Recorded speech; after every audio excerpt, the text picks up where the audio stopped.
The recent and tragic death of high school football player Evan Rains has refueled the conversation about sports and heat. Rains died on Saturday at Cape Fear Valley Medical Center after a morning workout with his team. Our health expert, Dr. Campbell, here with more. Doctor, good to see you again. Good to see you, sir. It's my understanding that he passed because of heat stroke, correct? That is the postulation now. You know, certainly we want to confirm that when the autopsy results are released, but heat stroke is a condition in which the body no longer is able to cool itself. Right. And so the body temperature may rise as much as 105, 106, 107 degrees, which results in brain damage and organ death. Yeah. At this point of the summer, consider the dog days of summer, it can get very hot, very humid. We're talking about that this morning, the humidity.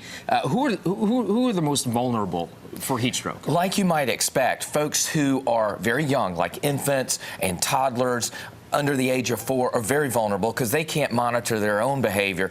And certainly the elderly who may not have adequate cooling in their homes. And then folks with chronic illnesses like diabetes or heart failure or other chronic medical problems are much more vulnerable to heat stroke. Right. With most conditions, I'm sure there are warning signs. What are those for heat stroke? So heat stroke can start with heat exhaustion, which is when you feel dizzy or lightheaded, all of a sudden maybe a little short of breath. That's something that you need to take that player or that individual over, get them in the shade, give them cool things to drink. Heat stroke is much more serious. It's a medical emergency. You may see unconsciousness, seizures, chest pain, abdominal pain, shortness of breath. Medical emergency at that point. That brings me to one more question, because we're seeing this video right now of these kids playing. Your recommendation for kids that maybe don't feel good on the field, don't push yourself, right? It's okay to say, I need a break. Right, and I think coaches and trainers now are tuned into that. When you and I played sports, you know, it was a sign of weakness if you said, hey, coach, I need a break.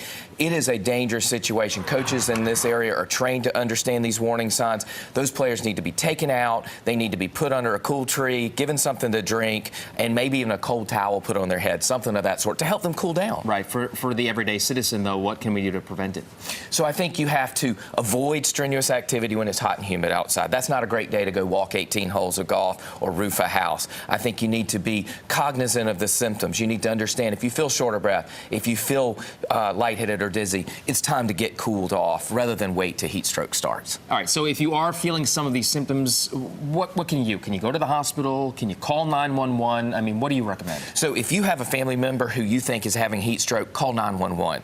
While you're waiting for the emergency personnel to arrive, you can use cool towels, you can use cool water, wet their clothes with cold water, that sort of thing. When we get them to the hospital, we're going to infuse bags of cold saline, we're going to use cooling blankets, we're going to put ice packs under their armpits to help them cool down. Dr. Campbell, always good to see you, sir. Good to see you. Thanks for having me. Thank you. And, of course, if you would like to get in contact with Dr. Campbell, really easy. Just log on to our website, WNCN.com.